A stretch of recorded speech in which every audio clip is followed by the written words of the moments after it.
நண்பர்கள் அனைவருக்கும் வணக்கம். இன்றைய உரையாடல் தொல்காப்பியத்தில் இடம்பெறக்கூடிய முன்னம் என்கின்ற ஓர் உத்தி. முன்னம் என்கின்ற தொல்காப்பிய செய்யுளியல் கூறும் அந்த உத்தியை தற்கால, அதாவது பின் அமைப்பியல் சிந்தனைகளோடு இணைத்து பார்க்கிற பொழுது அது குறித்த மேலெழுந்த விரிவைத்தான் இந்த உரையாடலிலே, இந்த நிகழ்விலே நாம் பார்க்க இருக்கின்றோம். தொல்காப்பியம் 3 அதிகாரங்களை கொண்டது. எழுத்ததிகாரம், சொல்லதிகாரம், பொருளதிகாரம் என்பன அவை. பொருளதிகாரத்தை நாம் தமிழில் அது ஏற்படுத்திய ஒரு கவிதை இயல் என்றுதான் சொல்ல வேண்டும். ஆங்கிலத்தில் போயட்டிக்ஸ் என்று சொல்வார்கள். செய்யுளியல் என்கின்ற அந்த பகுதியிலே ஒரு செய்யுளுக்கு இருக்கக்கூடிய உறுப்புகளும் அந்த செய்யுளில் அமைந்திருக்கக்கூடிய பொருண்மைகளை அறியவும் மேலும் விரிவுபடுத்தவும் இருக்கக்கூடிய சில உத்திகளை, உபாயங்களை ஆங்கிலத்தில் ஸ்ட்ராட்டஜிஸ் என்று சொல்வார்கள். இவை பற்றியெல்லாம் தொல்காப்பியத்தினுடைய செய்யுளியல் முதல் நூற்பாவானது கூறுகிறது. அது சொல்லக்கூடிய உபாயங்களில் ஒன்றுதான் இந்த முன்னம் என்பது. இப்பொழுது நாம் அண்மை காலத்தில் பெரும்பாலும் மொழியியலை வேறு விதமான ஒரு பார்வையிலே பெற்று வருகிறோம் அல்லது அணுகி வருகிறோம். மொழியியல் என்பதை ஒரு வரலாற்று கண்ணோட்டத்தோடு பார்க்கின்ற ஒரு இயல்பு மாறி மொழியை இன்றைக்கு இருக்கக்கூடிய தளப்பார்வையிலே பார்க்கின்ற ஒரு இயல்பானது உருவாகிவிட்டது. ஆகவே மொழி குறித்த கண்ணோட்டங்களும் பல்வேறு விதத்திலே மாறிக்கொண்டே இருக்கின்றன. உதாரணமாக, அமைப்பியல் சிந்தனாவாதியாக இருக்கக்கூடிய சசூர், மானிடவியல் சிந்தனாவாதியாக இருக்கக்கூடிய கிளாடு லெவி-ஸ்ட்ராஸ், இலக்கிய விமர்சனத்திலே அமைப்பியலை பொருத்தி பார்த்த ரோலாண்ட் பார்த், இவர்கள் முன்வைத்திருக்கக்கூடிய மொழியியல் அமைப்பியல் சிந்தனைகளை எல்லாம் நவீன வாசகனாகிய நம்மை போன்றவர்களுக்கு தொல்காப்பியத்தில் வரக்கூடிய அந்த செய்திகளை அல்லது அந்த கருத்தாக்கங்களை அண்மைக்கான கண்ணோட்டங்களோடு பார்க்கக்கூடிய ஒரு வசதியை, ஒரு வாய்ப்பை நாம் பெற்றிருக்கின்றோம். உதாரணமாக, ஒரு பொருளை குறிக்கக்கூடிய ஒரு சொல்லானது முதலிலேயே அந்த பொருள் தோன்றுகிற பொழுது, அந்த ஆப்ஜெக்ட் தோன்றுகிற பொழுதே அதற்கு ஏற்படுத்தப்பட்ட பெயர் என்பது அல்ல. மாறாக அதை பார்க்கின்ற மனிதர்கள்தான் அந்த பொருளுக்குரிய, அந்த வஸ்துவிற்குரிய பெயரை இட்டிருக்கின்றார்கள். ஆகவேதான் இழுகுறித்தன்மை என்பது சசூர் போன்றவர்களால் முதல் கருத்தாக்கமாக வைக்கப்பட்டது. அதுபோலவே ஒரு சொல்லிற்குரிய பொருளானது அது வித்தியாசப்படுகிற காரணத்தினால் மட்டும் தோன்றுகிறது.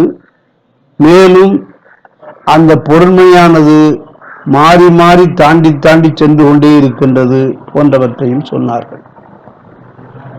இடுகுறித்தன்மை, காலப்பார்வை, தளப்பார்வை, வித்தியாசப்படுத்துதல், மேலும் மேலும் பொருண்மையானது தாண்டி செல்லுதல், கடைக்கோட்டு நிலை, குத்துக்கோட்டு நிலை, உறவு நிலை என்று பல்வேறு விதமான கருத்தாக்கங்கள் பைனரி அப்போசிஷன் என்று சொல்லக்கூடிய இரட்டை எதிரிமைகளாக பார்க்கக்கூடிய ஒரு இயல்பும் அண்மை காலத்திலே வாசகர்களுக்கு கிடைத்திருக்கக்கூடிய ஒரு மிகப்பெரிய பேறு என்றுதான் சொல்ல வேண்டும்.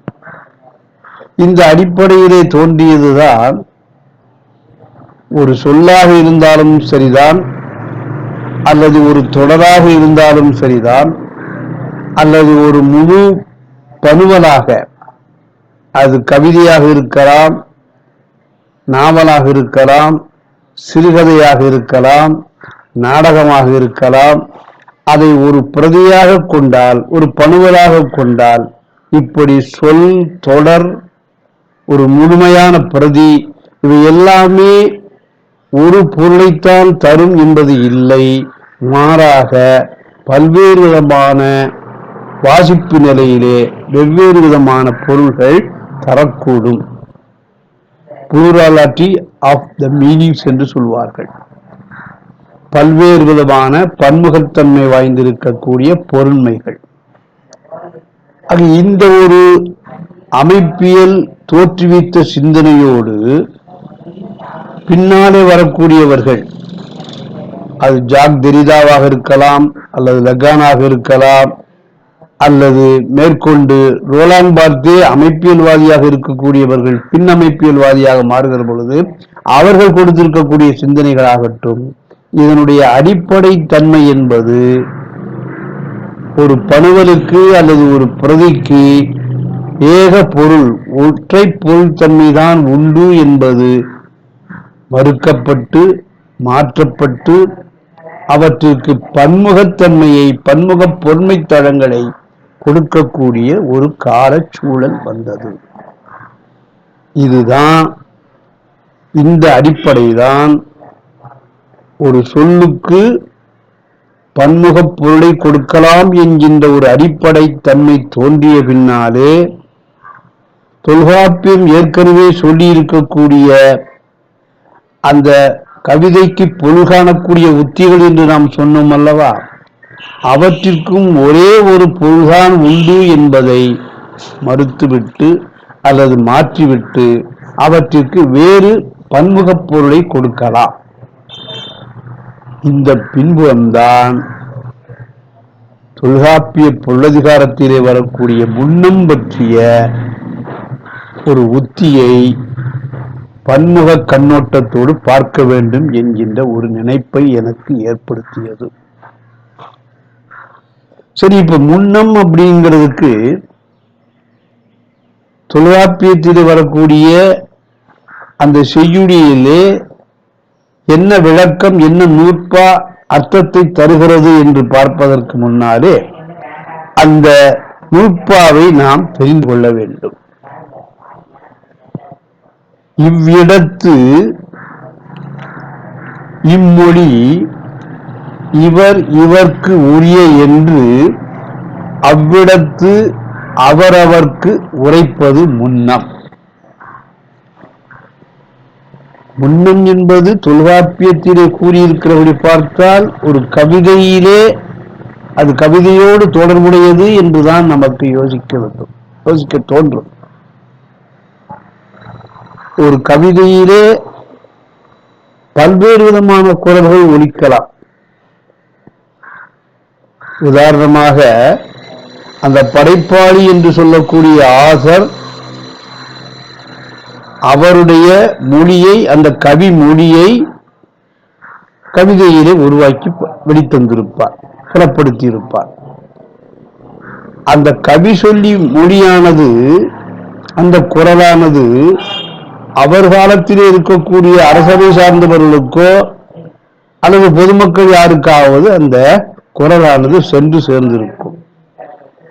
ஆக ஒரு கவிதையிலே வெளிப்படையாக தெரியக்கூடிய குரல் என்பது கவிஞனின் கவி சொல்லி குரலானது. அது சொல்லப்படுகிற குரல். கேட்கப்படுகிற குரல் யார் என்று சொன்னால் அவர் காலத்திய அரசவை உறுப்பினர்கள் அல்லது மக்களாக இருக்கலாம், அல்லது வழிபோக்கர்களாக இருக்கலாம். இது வெளிப்படையாக தெரியக்கூடிய ஒலிக்கக்கூடிய குரல்.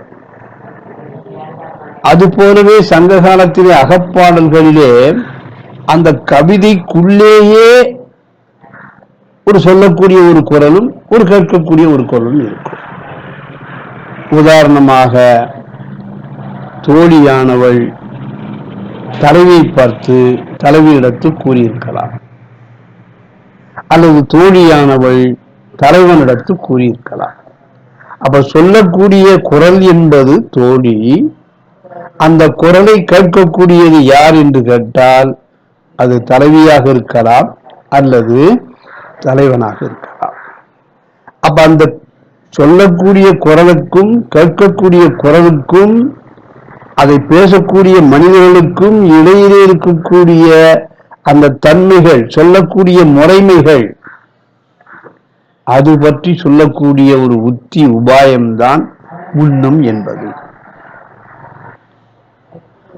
கவிதையில் வரக்கூடிய கதை மாந்தர்கள் யாராக இருந்தாலும் சரிதான், அது தோழியாகவோ பாங்கனாகவோ தலைவியாகவோ தலைவனாக இருந்தாலும் அல்லது கேட்கக்கூடியவர்கள் இதுபோல இருந்தாலும் இந்த இடத்திலே இன்ன பாத்திரங்கள் இன்ன மாண்பிடத்து இப்படித்தான் கூற வேண்டும்.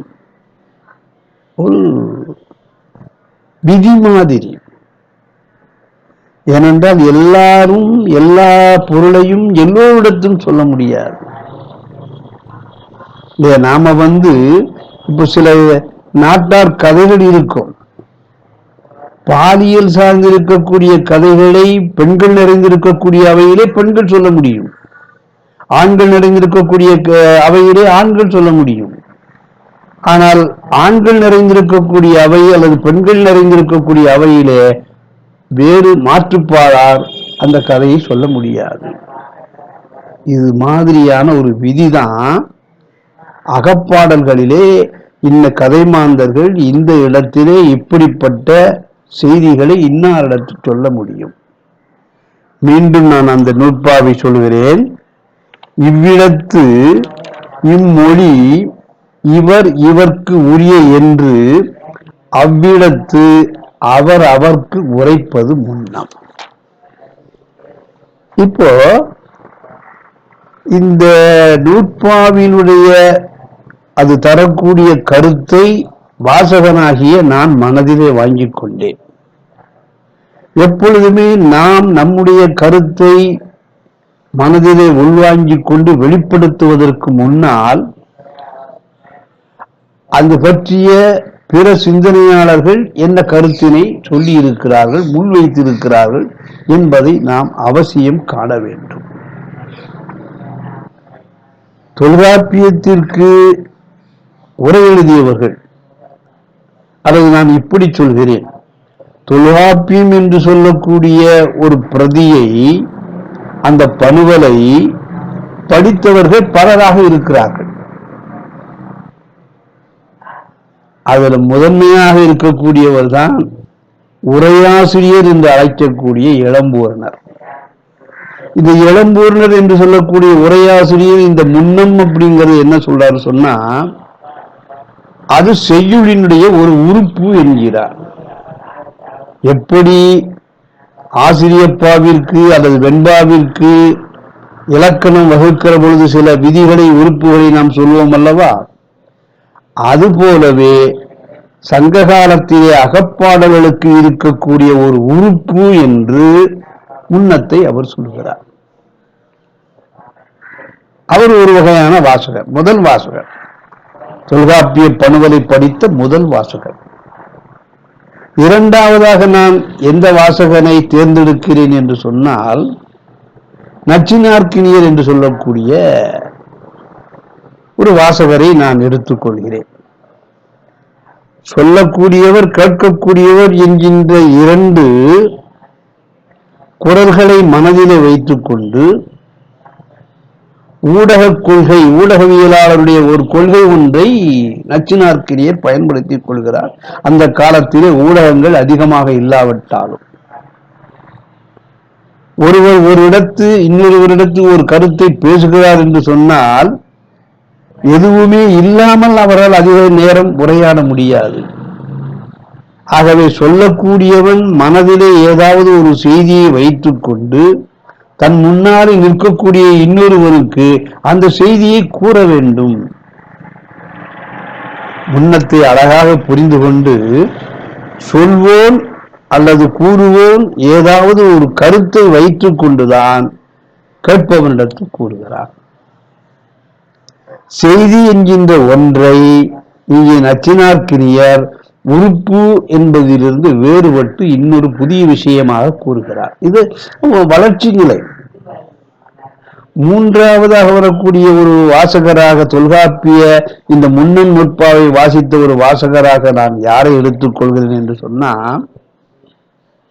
வெள்ளைவாரணம் என்று சொல்லக்கூடிய ஒருவர். இவர்கள் எல்லோருமே தொல்காப்பியம் முழுமைக்கும் உரை எழுதியிருக்கிறார்கள். சில பேர் தொல்காப்பியத்தினுடைய சில அதிகாரங்களுக்குத்தான் எழுதியிருக்கிறார்கள், சில இயல்களுக்குத்தான் எழுதியிருக்கிறார்கள். வெள்ளைவாரணர் என்ன சொல்கிறார் என்று சொன்னா, அந்த உரையாடல் நிகழ்கிறது அல்லவா, செய்தி என்று சொன்னார் அல்லவா நச்சினார்க்கினியர், அந்த செய்தி என்பது குறிப்பால் உணரக்கூடிய ஒரு பொருண்மைத்தன்மை எது என்கின்ற ஒரு புதிய விளக்கத்தை சேர்த்துக் கொள்கிறார். அது அவருடைய வாசிப்பில் விளைந்த ஒரு பயன் என்று நாம் சொல்லலாம். ஆக வெறும் உறுப்பு என்பது போய் செய்தியை விளைவிக்கக்கூடிய ஒன்றாக இருக்கிறது. நச்சினார்க்கினியருடைய கருத்துப்படி அந்த செய்தியும் நேரடியாக வெளிப்படையாகவும் தெரியலாம், குறிப்பில் தோன்றலாகவும் இருக்கலாம். ஆக குறிப்பு பொருளை உணர்த்தக்கூடிய ஒன்று என்று வெள்ளைவாரணர் இந்த நூற்பாவிற்கு உரை எழுதுகிறார். அதற்கு அடுத்ததாக வரக்கூடிய தமிழர்கள் கொஞ்சம் வித்தியாசமாக இந்த முன்னம் என்கின்ற ஒன்றை ஒரு உத்தியை பயன்படுத்தி கொண்டு அந்த கவி சொல்லி மூலமாக கவிஞன் படைப்பாளி தன்னுடைய படைப்பு தகுதியை புலப்படுத்துவதற்கு இந்த முன்னம் உதவுகிறது என்கின்ற கூடுதலான ஒரு விஷயத்தை சேர்த்துக் கொள்கின்றார். ஐந்தாவதாக வரக்கூடியவர் சிவலிங்கனார் என்று சொல்லக்கூடிய ஒருவர். இந்த சிவலிங்கனார் தொல்காப்பியத்தை கொஞ்சம் வெவ்வேறு விதமான மாறுபட்ட பார்வையிலே பார்க்கக்கூடியவர். அதாவது ஒரு நூற்பாவை தனியாக பார்க்காமல் அந்த நூற்பா அது வரக்கூடிய இயலோடு முழுமை என்கின்ற நிலையிலே இணைத்தும், தொல்காப்பியம் என்று சொல்லக்கூடிய முழுமையோடும் இணைத்து பார்த்தும் இந்த நூற்பாவிற்கு பொருள் கொள்ளக்கூடியவர். அப்படி பார்த்தாச்சுன்னு சொன்னா, சில சமயம் சில பெயர்கள் வெளிப்படையாக தெரியும். அவன் வந்தான் என்று சொல்கிற பொழுது அந்த நகான் ஒற்று ஆடு அரிசொல் என்கின்ற ஒரு இலக்கண விதியை வைத்துக் கொண்டு வந்தவன் ஆண் மகன். இது வெளிப்படையாக பாலை அறிவிக்கக்கூடிய ஒரு தொடர் என்று வைத்துக் கொள்ளலாம். வெளிப்படையாக வெளியில் தெரியும். இன்னொன்று நான் என்ன சொல்வேன் என்றால், சிவலிங்கனாருடைய கருத்துப்படி பொருதார் வென்றார், போர் செய்வதிலே வெற்றி பெற்றவர்கள். பொருதார் வென்றார் என்பது அங்கே பால் வெளிப்படையாக குறிப்பிடப்படவில்லை. ஆனால் போர் செய்யக்கூடியவர்கள் அந்த காலத்தை பொறுத்தவரையிலே ஆண் மக்களாகத்தான் இருந்திருப்பார்கள். ஆகவே பொருதார் வென்றார் என்பதிலே குறிப்பு பொருளாக பாலை உணர்த்தக்கூடியது ஆண் என்கின்ற தன்மை, ஆண் என்கின்ற பால் என்பதை நாம தொல்காப்பியத்திலே பிற இயல்களிலே பார்த்துக் கொண்டிருக்கின்றோம். ஆக ஒரு சொல்லானது, ஒரு தொடரானது குறிப்பிலே வெளிப்படையாக பொருளை கொள்ளலாம் என்கின்ற அடிப்படையை வைத்துக் கொண்டு இந்த முன்னத்தை சிவலிங்கனார் பார்க்கிறார். முன்னம் என்பது ஒரு பொருண்மையை தருவதாக இருக்கும். ஆனால் அந்த பொருண்மையானது குறிப்பில் தோன்றக்கூடிய ஒரு பொருளாக இருக்கும். வெள்ளைவாரணத்திலிருந்து இவர் எங்கே வேறுபடுகிறார் என்று சொன்னால், இந்த குறிப்பில் தோன்றல் என்பதை அகத்திணையிலே வரக்கூடிய உள்ளுரை ஓமத்தோடு சேர்த்து பார்க்கிறார். உள்ளுரை ஓமம் என்பது அகத்திணையிலே கூறப்பட்டிருக்கக்கூடிய ஒரு இலக்கணம். ஆக முன்னம் என்கின்ற ஒரு உறுப்பு உத்தியாக மாறி பின்னாலே பொருண்மையை விளக்கக்கூடிய, அதுவும் குறிப்பிலே விளக்கக்கூடிய ஒன்று என்கின்ற அந்த விதியை இன்னும் தளர்த்தி விரிவுபடுத்தி சிவலிங்கனார் எங்கே கொண்டு போகிறார்? உள்ளுரை ஓமையாக என்கின்ற அந்த அந்தஸ்திற்கு, அந்த தகுதிக்கு கொண்டு போய் விடுகிறார். அப்ப ஒரு நூற்பாவுக்கு முன்னம் குறித்த ஒரு விளக்கத்தை, சட்டகத்தை தரக்கூடிய ஒரு நூற்பாவிற்கு இளம்பூர்ணர் தொடங்கி சிவலிங்கினார் வரைக்கும் பல்வேறு விதமான தங்களுடைய மனதிலே தோன்றக்கூடிய கருத்துக்களை பொருத்தமாக விளக்கி இருக்கிறார்கள். அண்மை காலத்திலே இந்த முன்னம் குறித்த ஒரு கருத்தினை மேற்கத்திய அமைப்பியல் சிந்தனைகளையும் பின்னமைப்பியல் சிந்தனைகளையும் தெரிதா, லெகான், ஷிஷைக் போன்றவர்கள் வரை சொல்லி இருக்கக்கூடிய இந்த சிந்தனைகளை எல்லாம் உள்வாங்கிக் கொண்டிருக்கக்கூடிய தமிழவன் முன்னம் பற்றிய ஒரு கருத்தையும் இங்கே அவர் விளக்குகின்றார். நான் ஏன் தமிழவனை பற்றி இங்கே குறிப்பிட்டு சொல்கிறேன் என்று சொன்னால், அவர்தான் தொல்காப்பியத்தையும் மேற்கத்திய சிந்தனைகளையும் இணைக்கக்கூடிய ஒரு புள்ளியாக நமக்கு விளங்குகிறார். வெறுமன நாம தொல்காப்பியம் எல்லாமே, இதில் இல்லாத எந்த பொருளும் இல்லையால் என்று சொல்லி பெருமிதத்தோடு வாழவும் முடியாது. அதுபோலவே மேற்கத்திய சிந்தனைகள் தான் நமக்கு எல்லாவற்றிற்கும் ஆதாரமாக இருக்கிறது, அவற்றைத்தான் நாம் பின்பற்ற வேண்டும் என்றும் சொல்ல முடியாது. இரண்டு சிந்தனைகளையும் சந்திக்கக்கூடிய புள்ளியை நாம் ஏற்படுத்தி மேற்கத்திய கிழக்கத்திய சிந்தனைகளுக்கு எப்படி நம்முடைய தமிழ் மொழியில் இருக்கக்கூடிய கவிதையியல் நூலானது ஒரு பாலமாக இருக்கிறது என்பதை தமிழவன் கண்டறிந்து சொல்லியிருக்கிறார் என்பதற்காக நான் சொல்றேன். இப்ப முன்னம் அப்படிங்கிற இந்த நூற்பாவிற்கு தமிழவன் சொல்லக்கூடிய ஒரு விளக்கத்தை இங்கே நான் நினைவுபடுத்திக் கொள்ள வேண்டும். அதாவது சொல்வோனுடைய குரலும் கேட்போனுடைய குரலும் சந்திக்கக்கூடிய ஒரு புள்ளிதான் முன்னம் என்கின்ற ஒன்றை சொல்கிறார். சந்திக்கும் என்கின்ற ஒன்றை விட சங்கமிக்கும் புள்ளி என்று சொல்கிறார். இப்ப இந்த இடத்துலதான் நாம அமைப்பியல் சிந்தனாவாதிகளையும் பின்னமைப்பியல் சிந்தனாவாதிகளையும் நாம் பார்க்க வேண்டும். குறிப்பான், குறிப்பீடு, குறி என்பதையெல்லாம் ஏற்கனவே பல தடவை நான் விளக்கி இருக்கிறேன். குறி என்பது மொழியில் இருக்கக்கூடிய பல்வேறு விதமான அடையாளங்களை கொண்டிருக்கக்கூடிய சப்த துணுக்குகளால் ஏற்படக்கூடிய பொருண்மை. அது இரண்டு விதமான தன்மைகளால் இணைக்கப்பட்டது. ஒன்று குறிப்பான், இன்னொன்று குறிப்பீடு. குறி இரண்டு பொருட்களால் இணைக்கப்பட்டது, குறிப்பானாலும் குறிப்பீடாலும். குறிப்பான் என்பது ஒரு சொல், குறிப்பீடு என்பது அந்த சொல்லால் நம் மனதிலே தோன்றக்கூடிய மனபிம்பம். அந்த சொல்லை சொன்னவுடனேயே அந்த மனபிம்பம் உருவாவதற்கு நம் மனதுக்குள்ளே வரக்கூடிய ஒரு உறவு இருக்கிறது அல்லவா, அது குறி என்று நான் சொல்றேன். இந்த குறி என்பது இடுகுறித்தன்மையானது. இதை நான் பல தடவை பல முறை நான் விளக்கி இருக்கிறேன். அப்ப தமிழவன் சொல்லக்கூடிய முன்னம் பற்றிய விளக்கத்தை மீண்டும் இப்பொழுது உங்களுக்கு விளக்கி விடுகிறேன். கவிதையிலே கூறுவோன் அல்லது சொல்வோனுடைய குரலும் அந்த சொல்வோனுடைய குரலை கேட்கக்கூடிய கேட்பவனுடைய குரலும் சந்திக்கின்ற சங்கமிக்கின்ற ஒரு புள்ளிதான் முன்னம் என்று சொல்லுகிறார். இப்ப நாம கொஞ்சம் இது சற்று விரிவுபடுத்தி பார்க்க வேண்டும். இப்ப ஒரு கவிதை என்று நீங்க எடுத்தாச்சுன்னு வச்சுங்களேன், சங்க காலத்தில் இருக்கக்கூடிய ஒரு கவிதை. இப்ப யாயும் யாயும் யாரோ ஹையரோ, எந்தையும் நுந்தையும் எம்முறை கேடி, யானும் நீயும் எவ்வளி அரிதும், செம்புலப் பெயல் நீர் போல் அன்புடை நெஞ்சம்தாம் கலந்தனவே. இது சங்க காலத்தில் இருக்கக்கூடிய செம்புலப் பெயல் நீரார் என்பவர் பாடியிருக்கக்கூடிய ஒரு பாடல். இப்போ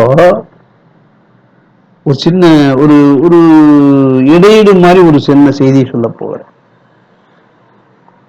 இந்த கவிதையில வரக்கூடிய வரிகளை உரைநடையாக ஆக்கி கொண்டு அந்த கவிதை தரக்கூடிய பொருளை நேரடியாக வாசிக்கக்கூடிய வாசகர்கள் மரபு வழிபட்ட வாசகர்கள். அவன் இருக்கிற ஏற்கனவே சொல்லப்பட்ட பொருளை உள்வாங்கிக் கொண்டு அப்படியே இப்ப நீங்க பார்த்தாச்சுன்னு சொன்னா, ஒரு தேர்வு எழுத போகிறோம், ஒரு கேள்வி வருகிறது, அந்த கேள்விக்கு ஆசிரியர் என்ன மாதிரியான ஒரு குறிப்புகள் கொடுத்திருக்கிறாரோ அப்படியே அதை சொல்வது. இந்த மரபு வழிபட்ட வாசகனை விளக்குவதற்கு இன்னொரு உதாரணமும் சொல்ல வேண்டும். இப்பெல்லாம் தேர்வுகள் ஒரு கட்டுரை வடிவத்திலே விடையளிக்கக்கூடிய தேர்வுகளாக இருப்பது இல்லை. சரியானவற்றை தேர்ந்தெடுக்க வேண்டும். ஒரு கேள்வி கொடுத்திருப்பார்கள், அதற்கு 4 பதில்கள் இருக்கும். 4 பதில்களில் ஒன்றுதான் சரியான பதில். அந்த ஒன்றை நீ தேர்ந்தெடுக்க வேண்டும். இதைத்தான் நான் என்ன சொல்வேன்னா, மரபு வழிபட்டிருக்கக்கூடிய அந்த தேர்வை எழுதக்கூடியவர்கள் என்ன செய்வார்களோ அதைத்தான் இந்த வாசகனும் செய்திருக்கிறார். அந்த பணுவலிலிருந்து, அந்த பகுதியிலிருந்து எந்த விதமான மாற்றமும் இல்லாமல், அது கவிதை நடையிலே சொல்லப்பட்டிருந்தால் உரை நடையிலே ஆக்கி தருவது. ஆனால் இன்னொருவன் ரொம்ப வேகமாக செயல்படக்கூடிய, அந்த பணுவலுக்குள் குறுக்கும் நறுக்குமாக அங்கும் இங்குமாக புகுந்து விளையாடி தன்னுடைய பொன்மை தளங்களை விவரிக்கக்கூடிய ஒரு வாசகன் இருக்கிறான். அவனை நம்ம வேகமாக செயல்படக்கூடிய ஆக்டிவ் ரீடர் என்று சொல்லலாம். இவன் என்ன செய்வான்னு சொன்னா, கேட்டிருக்கக்கூடிய கேள்விக்கு ஏற்கனவே சொல்லப்பட்ட விடையை தவிர இவனுடைய மனது அதிலே என்ன மாதிரியான புது விளக்கங்களை சொல்கிறது, இவன் தன்னுடைய மனதிலே தோன்றக்கூடிய விடையையும் சேர்த்து கட்டுரை வடிவில் எழுதுவான் இல்லையா, அந்த மாதிரி சங்ககால கவிதைகளுக்கு பொறுமை சொல்லக்கூடியவரும் இருக்கிறார்கள். ஆக உள்ளதை உள்ளபடியே சொல்லக்கூடிய மரபு வழிபட்ட வாசகர்கள் தன்னையும் தன்னுடைய மனதிலே தோன்றக்கூடிய உணர்வு வயப்பட்ட கருத்துக்களையும் அதனோடு புகுத்தி சொல்லக்கூடிய மிக வேகமாக செயல்படக்கூடிய வாசகர்கள் என்கின்ற 2ஆக இருக்கிறார்கள். அப்ப இந்த சங்க கவிதை என்று நான் சொன்னேன், இது வாசிக்கக்கூடிய அது எழுத்து வடிவத்திலே தான் இருக்கும். அது பெர்மனண்டாக அப்படியே அந்த குறிப்பான் என்பது எந்த விதமான மாற்றமும் இல்லாமல் அப்படியே தான் இருக்கும். ஆனால் இந்த கவிதை என்று சொல்லக்கூடிய குறிப்பானை இந்த குரலை கேட்கக்கூடியவர்கள் இருக்கிறார்கள் அல்லவா, அதனால் பெறக்கூடிய குறிப்பீடு இருக்கிறார்கள், அந்த மனபிம்பத்தை அடையக்கூடியவர்கள், அவர்கள் பலராக இருக்கிறார்கள். அவர்கள் பல்வேறு விதமான வாசகர்களாக இருக்கிறார்கள். குறிப்பான் பிரதி எழுத்து வடிவத்தில் இருக்கக்கூடியது ஒன்று போல இருந்தாலும் படிக்கக்கூடிய வாசகர்கள் பலராக இருக்கிற காரணத்தினாலே அதில் பெறக்கூடிய அந்த மனபிம்பம் போன்ற கருத்தானது அதுவும் அந்தந்த வாசகன் மனதிலே என்ன கொண்டானோ அப்படிப்பட்ட இடுகுறித்தன்மையானதாக இருக்கும். இதை நான் எங்கிருந்து பெறுகிறேன் என்று சொன்னால், அமைப்பியல் பின்னமைப்பியல் சிந்தனைகளிலே பல்வேறு விதமான கருத்தாளர்கள் நிலவி கொண்டிருக்கின்றன. அதிலே வாசகன் எதிர்வினை கோட்பாடு, ரீடர்ஸ் ரெஸ்பான்ஸ் தியரி என்று சொல்வார்கள் அல்லவா, அதையும் இணைத்துக் கொள்கின்றேன். நீங்க பார்த்தாச்சுன்னு சொன்னா, தொல்காப்பியத்திலே செய்யுளில் வரக்கூடிய ஒரு நூற்பாவிற்கு எங்கெல்லாம் நான் சென்று விளக்கத்தை பெற வேண்டியிருக்கிறது, அமைப்பியல் பின் அமைப்பியல் அதனுடைய பல்வேறு விதமான கருத்தாளர்கள். அப்ப தமிழவன் சொல்லி இருக்கக்கூடிய இந்த ஒரு விளக்கமானது தொல்காப்பியத்தில் வரக்கூடிய ஒரு நூற்பாவிற்கு நாம் மரபு வழியப்பட்ட ஒரு பொருண்மையை பெறுகின்றோம். மொழியை பல்வேறு விதமான புதிய கண்ணோட்டங்களோடு அணுகியிருக்கக்கூடிய மேற்கத்திய சிந்தனை புலங்கள் வழியாகவும் பார்க்கின்றோம். இப்போ ஓரளவுக்கு இந்த முன்னம் என்று சொல்லக்கூடிய நூற்பாவிற்கு இளம்பூர்ணர் தொடங்கி நச்சினார்க்கினியர், வெள்ளைவாரனார், தமிழண்ணல், பின்னாலே சிவலிங்கனார், இறுதியாக தமிழவன் ஆகிய 6 பேருடைய கருத்தினை, இந்த முன்னம் பற்றிய விளக்கத்தை நான் இப்பொழுது கூறியிருக்கின்றேன். இந்த முன்னம் என்கின்ற நூற்பாவை நான் பார்க்கிற பொழுதே நான் ஒரு வாசகனாக அணுகுகிறேன். இந்த வாசகன் இருக்கிறான், இப்பொழுது உங்களோடு உரையாடி கொண்டிருக்கின்றேன். இந்த வாசகன் இவருக்கு ரீடர்ஸ் ரெஸ்பான்ஸ் தியரி என்பதை அறிந்து கொள்ளக்கூடிய வாய்ப்பை நவீன இந்த கணினி யுகமானது அளித்திருக்கின்றது. நான் நூலகம் சென்று அந்த புத்தகங்களை எல்லாம் தேடி படிக்க வேண்டும் என்கின்ற அவசியமே இல்லை. என்னுடைய விரல் நுனியானது கணினி மேல் பதிந்தவுடனேயே அந்த கொள்கைகள் எல்லாம் என்னை நோக்கி ஓடி வந்து விடுகின்றன. இது ஒரு 30-40 ஆண்டுகளுக்கு முன்னாடி பயிலக்கூடியவர்கள் பெற முடியாத ஒரு தன்மை இன்றைக்கு எனக்கு அந்த வாய்ப்பானது கிட்டி இருக்கின்றது. ஆகவே இப்படிப்பட்ட ஒரு கால சூழலோடு வாழக்கூடிய வாசகனாகிய நான் அந்த முன்னம் என்று சொல்லக்கூடிய நூற்பாவையே என்னுடைய மனத்தன்மையிலே படித்துக் கொள்கிறேன். ஏனென்றால் இந்த வாசக எதிர்வினை கோட்பாடு என்பது பணுவல் டெக்ஸ்ட் இருக்கும், அதை வாசிக்கக்கூடிய ரீடர், டெக்ஸ்ட் பிளஸ் ரீடர், அது தரக்கூடிய ஒன்றுதான் அர்த்த பொருண்மை அப்படிங்கிறது, பொருண்மை தளம் அப்படிங்கிறது. அந்த வாசகன் பிரதியோடு ஊடாடுகிற பொழுது அதனோடு உள்புகுந்து அது ஏற்படுத்தக்கூடிய மன விளைவுகளை எல்லாம் தர்க்க ரீதியாக வைக்கிறான் அல்லவா, அப்பொழுது வாசக எதிர்வினை கோட்பாடானது தோன்றிவிடுகிறது. இப்போ இந்த நூற்பாவை மீண்டும் நான் படிக்கின்றேன். இந்த நூற்பாவை படிக்கிற பொழுது அதை 2ஆக பிரிக்கலாம் என்று எனக்கு ஒரு மனதிலே எண்ணம் தோன்றுகிறது. முன்னம் அப்படிங்கிற ஒரு சொல்லை எழுவாயாக வைத்துக் கொள்ள வேண்டும். முன்னம் என்பது 2 வகையிலே இங்கே விளக்கம் தரப்பட்டிருக்கின்றது. ஒன்று என்னது? இந்த இடத்து இம்மொழி இவர் இவர்க்கு உரிய என்று உரைப்பது முன்னம். ஒரு சூழல்ல இன்னார் இன்னரிடத்து பேசலாம் என்கின்ற ஒன்றை சொல்லக்கூடிய ஒரு உத்தி முன்னம். சரி, இது கவிதை அல்லது பிரதிக்குள் பணுபருக்குள் சொல்லக்கூடிய கேட்கக்கூடிய குரலை பொறுத்தவரையிலே ஏற்பட்டிருக்கக்கூடிய ஒரு சட்டகம். இப்ப இதனுடைய பிற்பகுதி இருக்கிறது அல்லவா, இந்த நூற்பாவினுடைய பிற்பகுதி, அது வாசகனுக்கு அளிக்கப்பட்டிருக்கக்கூடிய ஒரு உரிமையாக சலுகையாக நான் எண்ணிக்கொண்டிருக்கின்றேன். என்ன சொல்றாரு சொன்னா, அவ்விடத்து அவரவர்க்கு உரைப்பது முன்னம்.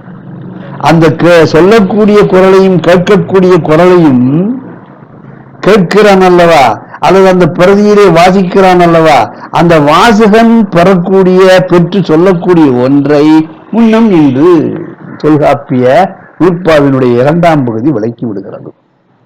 ஆக இந்த முன்னம் நூற்பாவை 2ஆக நான் பிரிக்கின்றேன். முதல் பகுதி என்பது படைப்பாளிக்கு உரிய ஒன்று, 2வது வரியில் இருக்கக்கூடிய முன்னம் பற்றிய அவ்விடத்து அவரவர்க்கு உரியது என்று சொல்லக்கூடியது வாசகனுக்கு பொருத்தமானது, வாசகனுக்கு ஏற்புடையது. இப்படி சொல்லலாமா அப்படின்னு நீங்க கேட்கிறீங்க. இப்படி சொல்வதற்கு அந்த நூற்பா நமக்கு இடமளித்து இருக்கிறது. அப்போ முதல் பகுதியிலே, அதாவது வாசக எதிர்வினை கோட்பாட்டிலே 4 சொல்வார்கள்.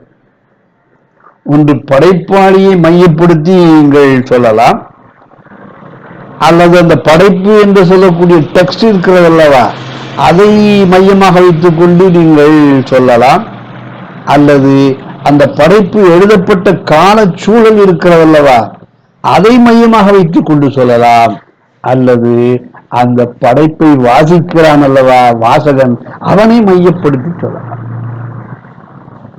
இப்ப இந்த 3லையும் இந்த 4 இருக்குதுன்னு சொன்ன, அந்த 4ஐயும் இதற்கு முன்னாலே நாம இலக்கிய கொள்கை, இலக்கிய வியாக்கியானங்கள் செய்திருக்கக்கூடிய பலரும் சொல்லி இருக்கிறார்கள். நாம கடவுளுக்கு என்ன ஒரு பெரிய இடம் கொடுத்தோமோ அதே மாதிரி படைப்பாளியை முதன்மைப்படுத்தி இருக்கக்கூடிய ஒன்றுதான் முதல் நிலை படைப்பாய் மையம் அப்படிங்கிறது. காலச்சூழல் என்பது வரலாற்றோடு பொருத்தி பார்க்கக்கூடியது சூழல் அப்படிங்கிறது. பணுவல் என்பது எல்லாமே இந்த பணுவலுக்குள் இருக்கும். வித்தின் த டெக்ஸ்ட் என்று சொல்வார்கள். அந்த பிரதிக்குள்ளேயே எல்லாமே இருக்கு. நீ திரும்ப திரும்ப வாசிச்சு பார்த்தேன்னா பிரதி அந்த அர்த்தத்தை தரும். ஆனால் இந்த மூன்றும் ஏதோ ஒன்று பலகீனம் உடையதாக இருப்பதாக நான் நினைக்கிறேன். உதாரணமா நீங்க பார்த்தாச்சுன்னு சொன்னா இரட்டை காப்பியங்கள் என்று தமிழிலே சொல்கிறார்கள். சிலப்பதிகாரத்தையும் மணிமேகலையையும் சொல்லுகிறார்கள். ஒரு கற்பனையான கதை என்று கூட நீங்கள் நினைத்துக் கொள்ளலாம். மணிமேகலையை எழுதியிருக்கக்கூடிய சீத்தலை சாத்தனார் கோவலன் கண்ணகியினுடைய கதையை இளங்கோவடிகளிடத்து சொல்ல இளங்கோவடிகள் சிலப்பதிகாரத்தை எழுதினார். அப்ப மூலக்கதை யாருக்கு தெரிஞ்சிருக்குது? மணிமேகலையை எழுதியிருக்கக்கூடிய சீத்தலை சாத்தனாருக்கு எழுதியிருக்கிறது. அவரும் மணிமேகலை காப்பியம் எழுதியிருக்கிறார். ஆனா இன்னைக்கு நீங்க பார்த்தாச்சுன்னா இரட்டை காப்பியங்கள் என்று சொன்னால் 2 காப்பியங்களும் அல்லவா தமிழிலே சிறப்பாக பேசப்பட வேண்டும். சிலப்பதிகாரம் தெரிந்திருக்கக்கூடிய அளவுக்கு 20, 21வது நூற்றாண்டிலே மணிமேகலையை எத்தனை வாசகர்கள் அதிகம் பேர் தெரிந்திருக்கிறார்கள். அல்லது சிலப்பதிகார கண்ணகி கோவலன் பற்றி எழுதப்பட்டிருக்கக்கூடிய இந்த தொன்மை கதைகள் மாதிரி இலங்கையிலேயும் கண்ணகி கோவலன் கதை சொல்லிக் கொண்டிருக்கிறார்கள். நாமும் சொல்லிக் கொண்டிருக்கிறோம். இன்றைக்கும் பூம்புகார் என்ற திரைப்படம், மிளிர்கள் என்கின்ற ஒரு நாவல், இப்படியெல்லாம் அந்த உதாரணமா இன்னும் பார்த்தாச்சுன்னு சொன்னால் இவருடைய வரதராசனாருடைய அகல் விளக்கு என்கின்ற நாவல் அந்த தொன்மத்தை அடிப்படையாக வைத்துக் கொண்டதுதான். நான் கேட்கிற கேள்வி இதுதான். சிலப்பதிகாரம் இன்றைக்கு மக்கள் மத்தியிலே அதிகமாக பரவலாக பேசக்கூடிய அளவிற்கு மணிமேகலை ஏன் பேசப்படவில்லை? இந்த ஒரு கேள்விக்கு நாம விடை சொன்னால்தான் அந்த வாசகனுடைய ஒரு முக்கியத்துவத்தை நாம் அறிய முடியும். சிலப்பதிகாரத்தை வாசித்திருக்கக்கூடிய தமிழ் அறிஞர் பெருமக்களாகட்டும், அது கலைஞர் போன்ற அரசியல்வாதிகளாகட்டும், இவர்கள் சிலம்பிற்கு கொடுத்திருக்கக்கூடிய முக்கியத்துவத்தை வாசகனாகிய அவர்கள் சிலப்பதிகாரத்திற்கு கண்ணகி கோவலனுக்கு கொடுத்திருக்கக்கூடிய அந்த வாசிப்பு நிலையை மணிமேகலைக்கு கொடுக்கவில்லை. ஆகவே சிலப்பதிகாரம் மணிமேகலை என்பது இரட்டை காப்பியங்களாக இருந்தாலும் கூட சிலப்பதிகாரம் இன்றைக்கு பரவலாக பேசப்படுவதற்கு என்ன காரணம் என்று சொன்னால், அது இந்த வாசகன் திரும்ப திரும்ப வாசித்து அவற்றிற்கு பல்வேறு விதமான அர்த்தங்களை கூறியதுதான். இன்றைக்கும் இளங்கோவடிகள் யார் என்கின்ற ஒரு நூலை தோமு சிதம்பர ரகுநாதன் எழுதியிருக்கிறார். பூம்புகார் என்கின்ற திரைப்படத்திலே கலைஞர் அவர்கள் அதை சில கண்ணகி கோவலன் கதையை திரைப்படமாக ஆக்கி இருக்கிறார்கள். ஆனால் தோமு சிதம்பரம் ரகுநாதன் ஒரு வாசகனாக இருந்து கொண்டு அந்த சிலப்பதிகாரத்தை மீண்டும் வாசித்ததினாலேதான் அவர் வேறொரு அர்த்தத்தை சொல்ல முடிந்தது. அதுபோலவே சிலப்பதிகாரத்திற்கு தேப்போ மீனாட்சி சுந்தரனார் குடிமக்கள் காப்பியம் என்கின்ற ஒரு நூல் எழுதினார். அது அவருடைய பார்வை. ஆக வாசகனை மையப்படுத்திய காரணத்தினாலேதான் இரட்டை காப்பியங்களாக இருக்கக்கூடிய சிலப்பதிகாரம் மணிமேகலையில் சிலப்பதிகாரம் அதிக தமிழ் மக்களால் இன்றைக்கு பேசக்கூடிய ஒரு காப்பியமாக நிகழ்கிறது. எனவேதான் வாசகன் ஒரு பிரதியை பரவலாக ஆக்குவதற்கு அவன் மிகப்பெரிய முக்கிய பங்கினை அளிக்கின்றான். படைப்பாளியை விட, காலச்சூழலை விட, அந்த பணுவலை விட என்பதை நாம் பார்க்கிறோம். அப்ப நான் மீண்டும் வருகிறேன். இந்த முன்னம் என்று சொல்லக்கூடிய ஒன்று, அந்த நூற்பாவை 2ஆக உடைக்கின்றேன். முதல் பகுதி முன்னம் என்பது படைப்பையும் பணுவலையும் குறித்தது. 2வது வரியில் இருக்கக்கூடிய முன்னம் பற்றிய விளக்கமானது வாசகனுக்கு அது கொடுத்திருக்கக்கூடிய ஒரு சுதந்திரத்தை, ஒரு வாய்ப்பை நான் சொல்கிறேன். இதைத்தான் தமிழவன் அவர்கள் ரொம்ப தெளிவாக சுருக்கமாக சொல்கிறார்கள். ஒரு பணுவலிலே அல்லது ஒரு செய்யுளிலே ஒலிக்கக்கூடிய சொல்லக்கூடிய குரலும் அதை கேட்கக்கூடிய குரலும் சங்கமிக்கக்கூடிய புள்ளிதான் முன்னம். இந்த சங்கமிக்கக்கூடிய புள்ளி என்பது யார் இருக்கிறாங்க அப்படின்னு கேட்டாச்சுன்னு சொன்னா வாசகன் இருக்கிறான். இந்த வாசகன் இன்னைக்கு கிடைத்திருக்கக்கூடிய அவனுக்கு கிடைத்திருக்கக்கூடிய வாய்ப்புகள் வசதிகள் எவ்வளவா இருக்குது. நாம ஆரம்பத்துல பார்த்தாச்சுன்னு சொல்லியாச்சுன்னு சொன்னால் மார்க்சினுடைய பொது உடைமை தத்துவத்தை வைத்துக் கொண்டு மார்க்சியம் பேசினோம். சிக்மண்ட் ஃப்ராய்டு என்று சொல்லக்கூடியவர் நமக்கு கொடுத்திருக்கக்கூடிய சிந்தனை புலங்களை வைத்துக் கொண்டு உளப்பகுப்பாய்வியல் என்று சொல்லக்கூடிய ஒரு பெரிய கருத்தாக்கத்தை உருவாக்கினோம். பின்னாலே வந்திருக்கக்கூடிய சிந்தனாவாதிகளுடைய உதவியினாலே ஒரு பிரதியை எவ்வாறு உடைக்கலாம், எவ்வாறு இணைக்கலாம், பல்வேறு விதமான பொன்மைகளை பெறலாம் என்பதையெல்லாம் நாம இன்றைக்கு அறிந்திருக்கக்கூடிய ஒன்று. அப்போ வாசகனாகிய நான் அந்த சங்கமிக்கக்கூடிய பொருளின் அருகிலே இருந்து கொண்டு எப்படி ஒரு சொல்லானது வெவ்வேறு விதமான பொருள்களை அர்த்தங்களை தருகிறது என்கின்ற ஒரு விதியை பயன்படுத்தினேனோ அதுபோல இந்த குரல்கள் சங்கமிக்கக்கூடிய ஒன்று ஒரு வாசகனை பொறுத்தவரையிலே அவனுக்கு இருக்கக்கூடிய பல்வேறு விதமான வாய்ப்புகள் வசதி காரணமாக பல பொருண்மைகளை பல பொருள் அர்த்த அடுக்கு தளங்களை அவன் பெற முடியும். இப்ப தெளிவா நாம முன்னம் அப்படிங்கிற நூற்பாவையும் தொல்காப்பிய சிந்தனையையும் அண்மை காலத்தில் இருக்கக்கூடிய அமைப்பியல் சிந்தனைகளையும் நான் சொல்லிட்டோம். இப்ப நீங்க கேட்கலாம், ஐயா இந்த வாசகன் கொள்ளக்கூடிய பொருள் வெவ்வேறு விதமா இருக்குது, இப்படியெல்லாம் நம்ம அனுமதிக்க முடியுமா? ஏன் நம்முடைய வாழ்க்கையில இல்லையா? ஒரு சொல்லுக்கு இன்ன பொருள்தான் அல்லது ஒரு தொடருக்கு இப்படித்தான் பொருள் கொள்ள வேண்டும். மொழிப்பொருள் காரணம் விழிப்பத் தோன்றா. ஐயா ஒரு சொல்லுக்கு ஒரு மொழிக்கு இன்ன அர்த்தம் தான் உண்டு அப்படின்னு நீங்க ஒண்ணும் சொல்லவே முடியாது. அப்படியே தராசு பிடிச்சு நிறுத்திட முடியாது. சொல்றவன் சாதாரணமா தான் சொல்லிட்டு இருப்பான். ஆனா கேட்கிறவன் அதை குதர்க்கமா புரியலாம், அனர்த்தமா புரியலாம், அர்த்தத்தோடு புரியலாம். நீ இப்படித்தான் புரிஞ்சுக்கணும் அப்படின்னு அவன்கிட்ட போய் நீ கட்டுப்பாடு ஏதாவது சொல்ல முடியுமா, செய்ய முடியுமா? முடியாது.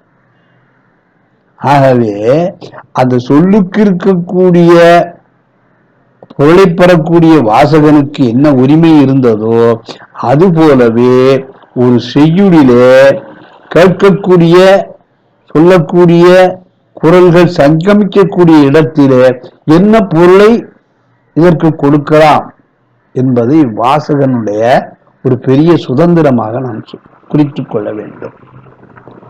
இப்போ நாம இதற்கு நிறைய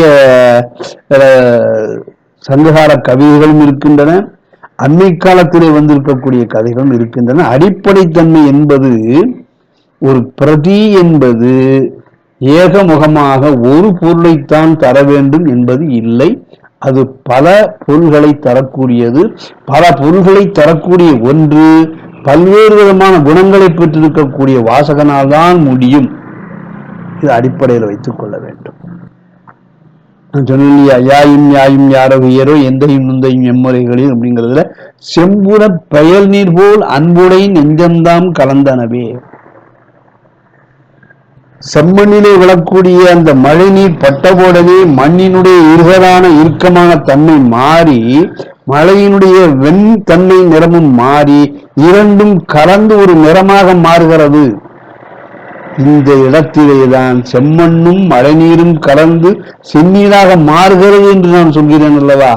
அந்த செந்நீர் தன்மைக்கு அந்த ஆணும் பெண்ணுமாக இருக்கக்கூடியவர்கள் கணவன் மனைவியாக ஆகிற பொழுது எப்படியெல்லாம் இருக்க வேண்டும் என்கின்ற குடும்பத்தை பொறுத்தவரையிலே, அவருடைய இல்லற வாழ்க்கையை பொறுத்தவரையிலே, அவருடைய குடும்ப உறவுகளை பொறுத்தவரையிலே எப்படியெல்லாம் இருக்க வேண்டும் என்பதற்கு ஒரு குடும்பத்திலே அதனுடைய உறவுகளை அறிந்திருக்கக்கூடிய வாசகன் ஒரு கருத்தை சொல்லலாம், ஒரு உளவியல்வாதி ஒரு கருத்தை சொல்லலாம், ஒரு சமூகவியல்வாதி ஒரு கருத்தை சொல்லலாம்.